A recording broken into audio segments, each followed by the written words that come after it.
Hi. இங்கே எல்லாரோட லைஃபும் ஒரே மாதிரி இருக்கிறதில்ல இல்லையா? ஒரு சிலருக்கு ஃபஸ்ட்டு ஸ்டெப்லேயே சக்ஸஸ் குயிக்காக கிடச்சிடுது. ஆனால் இன்னொரு சிலருக்கு அப்படி கிடைக்கிறதில்ல. அது ஒரு 10 டைம் ட்ரை பண்ணால் தான் அட்லீஸ்ட் சக்ஸஸ்க்கான பாத்தை நோக்கி போவாங்க. பட் இங்கே சக்ஸஸ் ஆனவங்க மட்டும் எல்லா லவ்வுக்கு உரியவங்கனும், ஃபெயிலியர் ஆனவங்கெல்லாம் லவ்வுக்கு உரியவங்க இல்லை அப்படின்னு சொல்லிட்டு அர்த்தம் இல்லை. கரெக்டுங்களா?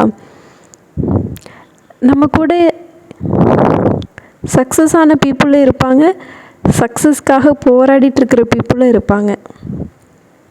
அண்டு நம்ம சக்ஸஸ்க்கு போராடிட்டுருக்கிறவங்களுக்கு நம்ம போய் எதுவும் பண்ண போகிறதில்ல. பட் மென்டலாக அவங்கள அப்யூஸ் பண்ணாமலோ டவுன் பண்ணாமலோ, நீ ஜெயிக்கல தானே, உனக்கு இதுக்கு தகுதி இல்லை அதுக்கு தகுதி இல்லைன்னு டீமோட்டிவேட் பண்ணாமல் இருக்கலாம். என்னை பொறுத்த வரைக்கும் எதுவுமே பண்ணாமல் இருக்காங்கல்ல, அவங்க கூட கம்பேர் பண்ணும்போது எதுலையாவது ஜெயிச்சிடலாண்டா, ஏதாவது ஒன்று பண்ணுவோம், யாரையும் நம்பி இருக்க வேண்டாம், நம்மளால் முடிஞ்சதை நம்ம ட்ரை பண்ணுவோம் அப்படின்னு நினைக்கிறவங்க ஜெயிக்கலைனாலுமே ரொம்ப பெரிய மனுஷங்க தான். ஸோ ப்ளீஸ் யாரும் யாரையும் ஹர்ட் பண்ணாமல் லவ் அண்ட் கேரோடு இருப்போம். ஏன்னா இங்கே எல்லாருமே மென்டலாக நிறையா அப்யூஸை க்ராஸ் பண்ணி தான் வந்துட்ருக்கோம். இங்கே அதுக்குத்தான் ஆட்கள் கம்மி, உனக்கு நான் இருக்கேன்னு சொல்கிறதுக்கு தான். ஸோ நம்ம கூட இருக்கிற எல்லாருக்குமே என்ன ஒரு சுச்சுவேஷன் வந்தாலும் நான் அவங்க கூட இருக்கிறேன்னு சொல்லுங்கள். அதுக்கு மீனிங் நீங்கள் அவங்களுக்கு காசு கொடுக்கணுன்னு அர்த்தம் கிடையாது. உனக்கு நான் துணையாக இருக்கேன் அப்படின்னு சொல்லுங்கள், அதுவே போதும். அதுக்கப்புறம் நம்மளுடைய சேலஞ்சும் இன்றைக்கி ரொம்பவே நல்லா போயிருக்கு. பட் என்னென்னா, ஆஸ் யூஷுவல் ஃபிசிக்கல் ஆக்டிவிட்டியில் கோட்டை விட்டுட்டேன்.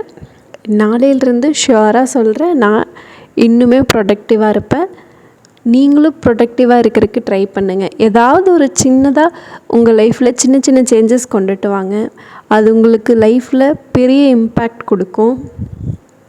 நான் என்ன பண்ண போகிறேன், என் லைஃப் இப்படியே இருக்குது, எனக்கு எப்போ இதெல்லாம் மாறும் அப்படி இப்படின்னு நினச்சி புலம்பிகிட்டு இருக்கிறத விட, அதுக்காக ஃபஸ்ட்டு நம்ம ஏதாவது ஒரு ஸ்டெப் எடுத்து வைக்கணும் இல்லையா? ஸோ அந்த ஸ்டெப்பை கான்ஃபிடெண்ட்டாக எடுத்து வைங்க. இங்கே எல்லாருக்கும் எல்லாமே தெரியறதில்ல, எல்லாருக்கும் எல்லாம் உடனே நடந்துறதில்ல. பட் நம்மளுடைய முயற்சியை எப்போவுமே கைவிடக்கூடாது. ஓகேவா? நாளைக்கு பார்க்கலாம். பாய், குட் நைட்.